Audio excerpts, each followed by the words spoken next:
รีลาวก้าวสู่ลาวเสรีอยู่ในจุดซุ่มพญาอุ่นสนานิกรภาคที่28ความขัดแย้งระหว่างกลุ่มคนเวียดนามวันหนึ่งข้าพเจ้าออกไปทำงานข้างนอกปล่อยให้เด็กน้อยนั่งเหียนหนังสือกันอยู่ในบ้านแต่ข้าพเจ้าก็บ่แน่ใจว่าเด็กน้อยอยู่กันครบทุกคนหรือบ่ในช่วงบ่ายแก่ๆมีเจ้าหน้าที่ตำรวจไทยคนหนึ่งมาที่บ้านและเข้าจับกลุ่มนายใหญ่โดยใส่เสือกผูกคอเข้าแล้วลากแกตัวไปนายใหญ่ห้องข้อความช่วยเหลือจากข้าพเจ้าด้วยประโยคที่ว่าท่านเท้าขน้อยช่วยขน้อยด้วยตำรวจนายนั้นจึงถามเข้าว่าท่านเท้าที่ว่านั้นคือไผ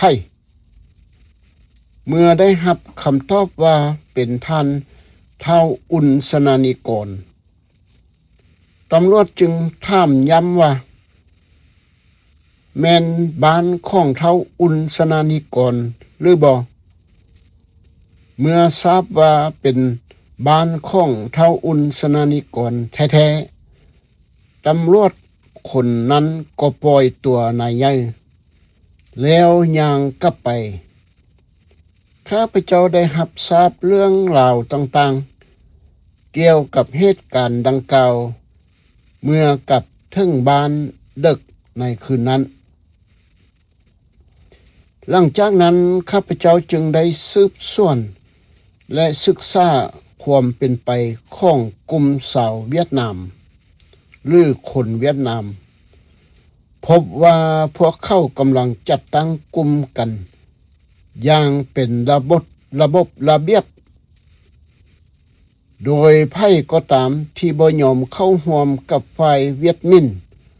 ก็จะถูกสังหารด้วยน้ำมือของกลุ่มคนที่ว่าจ้างตำรวจไทยให้ลงมือจัดการในราคาถูกนายใหญ่ซึ่งเป็นผู้ติดตามของข้าพเจ้านั้นเป็นหนึ่งในคนของจักรพรรดิเบาไดได้เข้าจึงต้องประสบปัญหาและเกือบเอาชีวิตบ่รอดข้าพเจ้าพยายามศึกษาและรายงานสถานการณ์เกี่ยวกับคนเวียดนามเหล่านี้ต่อรัฐบาลแต่เบิ่งเหมือนว่าจะบ่มีไผสนใจหรืออาจจะบ่เข้าใจสถานการณ์ที่เกิดขึ้น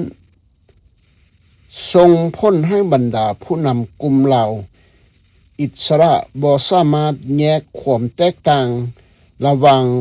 ฝ่ายเวียดมินกับคนเวียดนามทั่วไปได้อันที่จริงในช่วงเวลานั้นคนเวียดนามหรือชาวเวียดนามที่ลี้ภัยอพยพเข้ามาในประเทศไทยต่างตกอยู่ในภาวะสับสนวุ่นวายอย่างมากมายกายกองเนื่องจากว่าสมาชิกของแต่ละกลุ่มพยายามสักส่วน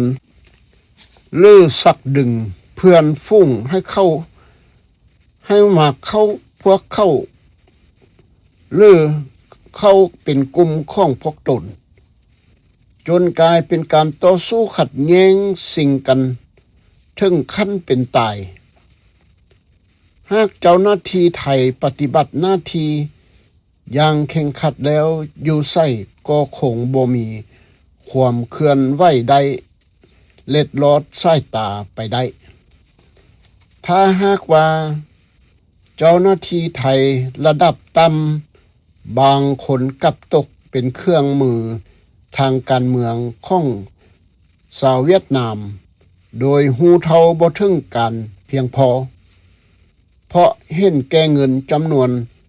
เล็กน้อยที่ได้รับจากฝ่ายเวียดนามดังเช่นกรณีที่มีเจ้าหน้าที่ตำรวจไทยเข้ามาจับกุม นายใหญ่อยู่ในบ้านของข้าพเจ้าแต่เมื่อทราบแน่ชัดเจนเลยว่าไพ่เป็นไพ่แล้วจึงท่อนตัวกลับไปในสมัยนั้นคนเวียดนามมีความคิดเห็นทางการเมืองที่หลากหลายกลุ่มหนึ่งสนับสนุนจักรพรรดิบ่าวไดซึ่งกำลังลี้ภัยอยู่ในฮ่องกงคนกลุ่มนี้ส่วนใหญ่เป็นผู้ฮักศาสตร์จากเวียดนามภาคกลางส่วนกลุ่มที่สองนั้นมีความฮักศาสตร์อย่างแห่งกาและเคยต่อสู้กับฝรั่งเศสมาแล้วในไซงอนเมื่อบ่สามารถเอาชนะได้พวกเขาก็ลบหนีออกมาเพื่อความปลอดภัยของตนเองสำหรับกลุ่มนี้แล้วไพ่จะเป็นผู้นำนั้นบ่สำคัญข้อเพียงแต่สามารถขับไล่ฝรั่งเศสออกไปจากเวียดนามได้ก็พอผู้นำของกลุ่มนี้คือดร.ฟาร์มงอกทัดดร.พามงอกทัดและนายบัตรซึ่งเป็นผู้นำกลุ่มผู้ลี้ภัยเดินทางมายังกรุงเทพข้าพเจ้าบ่ฮู้ว่านายบัตรเป็นไผหรือมาจากไสแต่ดร.ฟาร์มงอกทัดนั้นเคยเป็นเพื่อนร่วมห้องเรียนกับข้าพเจ้าพวกเขาเคยร่วมกินร่วมนอนนำกันมาก่อนเข้าไปศึกษาต่อด้านการแพทย์และครูศาสตร์ที่ประเทศฝรั่งเศสแต่งงานกับหญิงคนฝรั่งเศสและมีลูกนำกัน5 คนครอบครัวของเขาอาศัยอยู่ที่ไสงอนและเขาเป็นแกนนำกลุ่มต่อต้านฝรั่งเศสในช่วงที่กองพันรถถังของนายพลและแกรกบุกโจมตีไสงอนแต่แล้วเขาก็ตัดสินใจทิ้งครอบครัว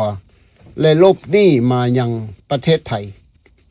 มีอีกกลุ่มหนึ่งที่รับคำสั่งมาจากฮานอย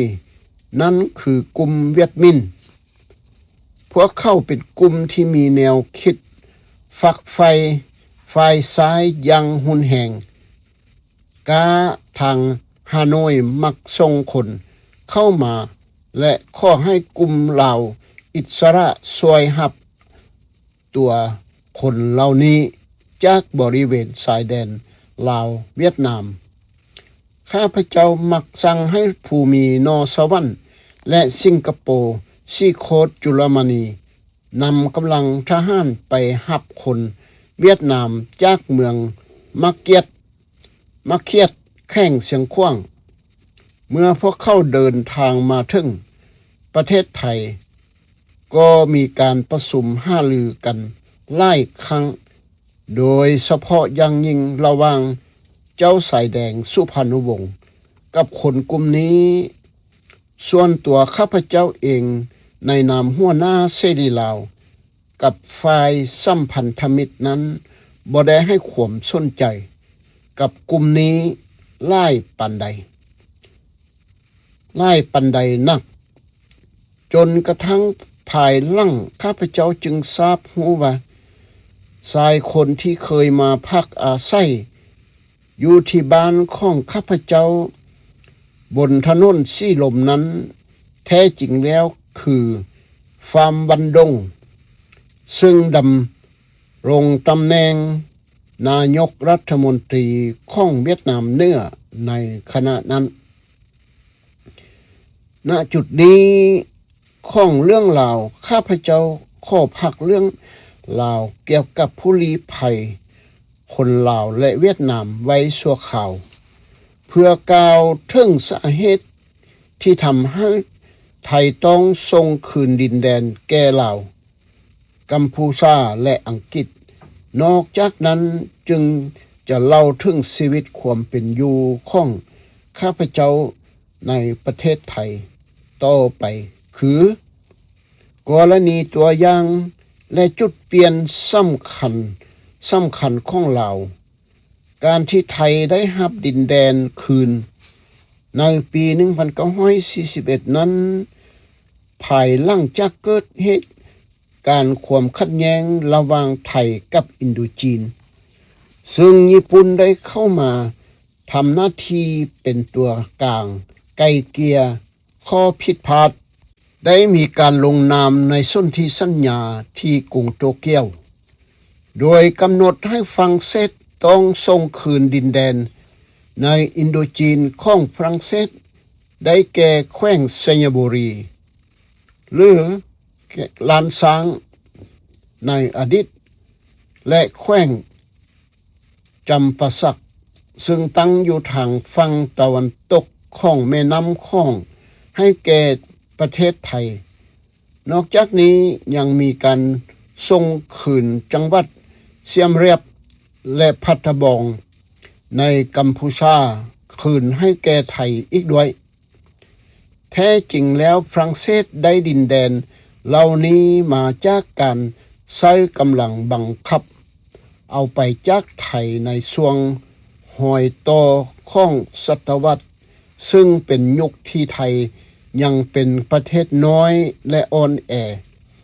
อีกทั้งยังหักสันติภาพและบ่ได้เตรียมพร้อมสำหรับการทำสงคราม